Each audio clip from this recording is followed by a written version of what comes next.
Budapest, c'est l'un des rares vols de la journée. Habituellement, on dénombre une centaine de vols par jour à l'aéroport de Bâle-Mulhouse. Pour espérer retrouver ces chiffres, cela passe par une reprise partielle et progressive de l'activité. Les dates, c'est peut-être encore un petit peu tôt.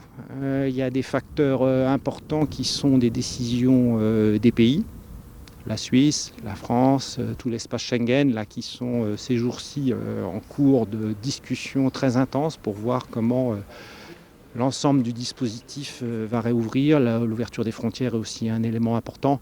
Donc c'est peut-être un petit peu tôt. Ce qu'on espère, c'est qu'au mois de juillet, les premiers vols qui commencent, même si au mois de juin, on connaît quelques vols, notamment avec Wizz Air. L'aéroport est encore bien calme pour le moment, mais il est prêt à accueillir à nouveau les passagers en plus grand nombre.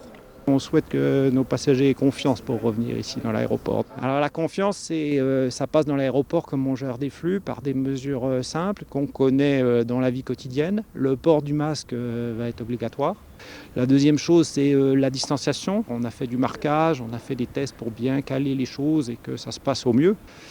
La troisième mesure, c'est les respects d'hygiène. C'est assez simple, c'est se laver les mains. Donc il va y avoir des points de mise à disposition des passagers et aussi du gel hydroalcoolique dans des points bien spécifiques. Dans les avions, l'actualité est toute récente. Il va y avoir le port du masque, il va y avoir des plateaux repas qui seront un petit peu moins distribués, voire pas du tout. Ça dépend un peu des politiques des compagnies. Les feux sont donc presque tous au vert, mais il faudra sûrement attendre plusieurs mois, voire plusieurs années avant un retour à la normale. Une très forte chute du trafic à l'aéroport de Bâle-Mulhouse est déjà prévue sur l'ensemble de l'année 2020. Elle est estimée entre -60 et -80% du trafic habituel.